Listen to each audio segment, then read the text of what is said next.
UP में corona पीड़ित मरीजों की संख्या में लगातार इजाफा हो रहा है। लॉकडाउन के बाद जो मरीजों की संख्या है वो लगातार तेजी से बढ़ती जा रही है। उत्तर प्रदेश में 1.5 लाख जांच रोजाना की जा रही है। एक वजह ये भी है जिसकी वजह से जो मरीजों की पहचान है वो हो पा रही है। आखिर ये जांच कैसे होती है, जानने के लिए लखनऊ के सिविल हॉस्पिटल में मौजूद हैं हमारे साथ डॉक्टर साहब भी मौजूद हैं। डॉक्टर साहब से बात करेंगे, लेकिन उसके पहले हम आपको दिखाना चाहेंगे कि किस तरीके से ये जो किट होती है पीपीई किट पहनने के बाद बाकायदा एहतियात रखते हुए इस तरह से जांच की जाती है। डॉक्टर साहब आपसे जानना चाहेंगे ये जांच की प्रक्रिया कैसे होती है?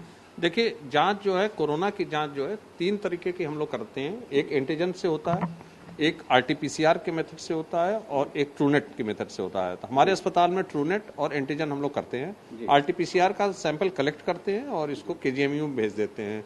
वो 24 से 48 घंटे में उसकी रिपोर्ट आ जाती है आरटीपीसीआर की। ट्रूनेट की रिपोर्ट हम लोग शाम तक दे देते हैं और एंटीजन की रिपोर्ट आधे घंटे में हो जाती है। बेसिकली एंटीजन से अगर पॉजिटिव आता है तो वो कंफर्म पॉजिटिव होता है, निगेटिव है और अगर सिम्टम है तो उसकी जांच हम लोग रिपीट कराते हैं आरटीपीसीआर के माध्यम से। और अगर वो ट्रूनेट पॉजिटिव है तो उसका एक कंफर्मेटरी टेस्ट और करते हैं हम लोग। उसमें फिर हम लोग कंफर्म होता है कि वो तो रिपोर्ट पॉजिटिव देते हैं। आरटीपीसीआर हम लोग भेज देते हैं केजीएमयू, वहाँ से रिपोर्ट आती है हमारे पास 24 घंटे से 48 घंटे के बीच में। जैसा होता है, निगेटिव है या पॉजिटिव है, तो हम लोग नीचे व्यवस्था किए हुए हैं कि उसको पेस्ट कर देते हैं, लोग देख लेते हैं, अपना काम कर लेते हैं उससे।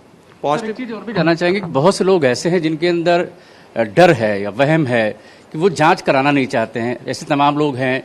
अभी हमने कुछ लोगों से बात की तो कुछ लोगों का कहना था उनके परिजन कई लोग आए थे, लेकिन कुछ लोग वापस चले गए, जांच नहीं कराना चाहते हैं। तो आप आसानी भाषा में आप बताएं कि जांच की जो प्रक्रिया होती है इसमें क्या कोई दिक्कत परेशानी होती है? क्यों लोगों के मन में इस तरह से वहम रहता है? नहीं, जांच में तो कोई परेशानी नहीं है। जांच तो एक सिंपल सा मेथड है कि स्टिक होती है, वो नाक और मुंह से स्वाब हम लोग लेते हैं। जांच तो बहुत ही आसान प्रक्रिया है और मुश्किल से ये सेकंड का होता है प्रक्रिया, इसमें कोई समय नहीं लगता है।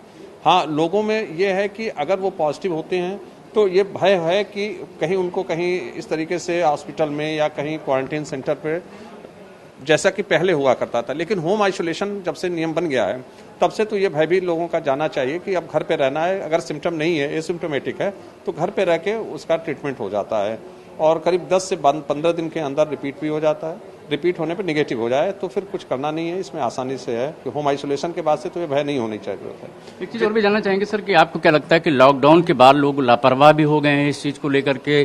जो सोशल डिस्टेंसिंग है वो मेंटेन नहीं कर रहे हैं, मास्क नहीं लगा रहे हैं, सैनिटाइजर का इस्तेमाल नहीं कर रहे हैं, एक दूसरे के टच में आ रहे हैं। आपको लगता है कि लोग लापरवाह भी हुए हैं? नहीं, लापरवाही तो लखनऊ में तो बहुत देखने को मिल रही है और कई जगहों पे तो नहीं, लेकिन लखनऊ में लापरवाही बहुत दिख रही है। यहाँ के जितने भी बाजार हैं, अमीनाबाद मार्केट या डंडैया मार्केट या जहाँ पे भी हम गए हैं, देख रहे हैं लोगों में भय तो एकदम नहीं है। लोग उस समय तक तो एकदम, जब तक वो पॉजिटिव नहीं हो रहे तब तक वो भय विहीन हो गए हैं। उनको कोई फर्क नहीं पड़ रहा, उनको लग रहा है जैसे कोई कोरोना कुछ है नहीं और बस ऐसे ही लोग डरा रहे हैं। लेकिन जिसको पॉजिटिव हो जाते हैं या जिनके घर में कैजुअलिटी हो जा रही है, उसके बाद से उनको भय हो रहा है।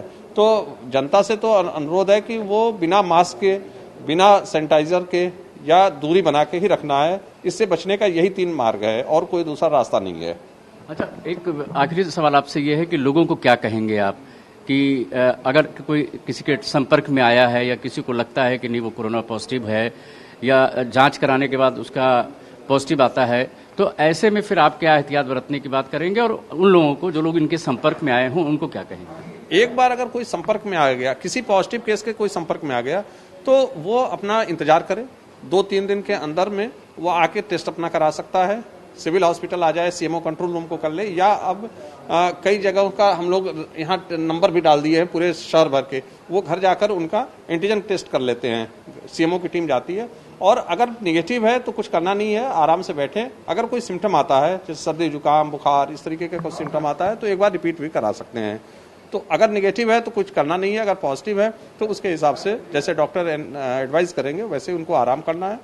और अगर जैसे लग रहा है सांस, उसको पल्स ऑक्सीमीटर रहना है, ऑक्सीजन कंसंट्रेशन देखें, अपना सिचुएशन देखें। अगर वो कम हो रहा है तो हॉस्पिटलाइज्ड की जरूरत है, अगर ठीक ठाक है तो घर पे रह के आराम से इससे लड़ाई को जीता जा सकता है। सर, रूरल अर्बन एरियाज की अगर बात करें, अगर कैटेगरी की जाए तो आपको क्या लगता है कि जो केसेस हैं कहाँ पर ज्यादा आ रहे हैं? नहीं, अभी तो हमारे अर्बन एरियाज में ही केसेस ज्यादा दिख रहे हैं, क्योंकि रूरल एरिया में तो अभी बहुत ज्यादा नहीं दिखा है। गाँव में जो खबर आती है, जो लोग यहाँ आते हैं तो गांव में तो बहुत ज़्यादा केस नहीं दिख रहे हैं, ये अर्बन में ही दिख रहे हैं केस, क्योंकि यहाँ पे जांचें भी ज़्यादा हो रही हैं।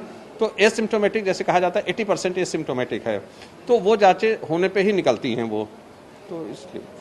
धन्यवाद। तो आप देख सकते हैं कि टीवी9 भारतवर्ष एक जिम्मेदार चैनल होने की वजह से आपको ले आया है उस लैब में जहां पर जांच की जाती है, और जांच आपने खुद देखा कितनी आसान तरीके से की जाती है, कोई भी तकलीफ नहीं होती है। और टीवी9 भारतवर्ष भी लोगों से अपील करता है कि जो लोग भी जिनको शक है कि उनको कोरोना संक्रमण हो सकता है या ऐसे लोगों के संपर्क में आए हैं, वो अपनी जांच जरूर कराएं। कैमरामैन दीपक के साथ उमेश पाठक, टीवी9 भारतवर्ष, लखनऊ। अड़ी सोमवार से शुक्रवार शाम 6 बजे सिर्फ टीवी9 भारतवर्ष पर।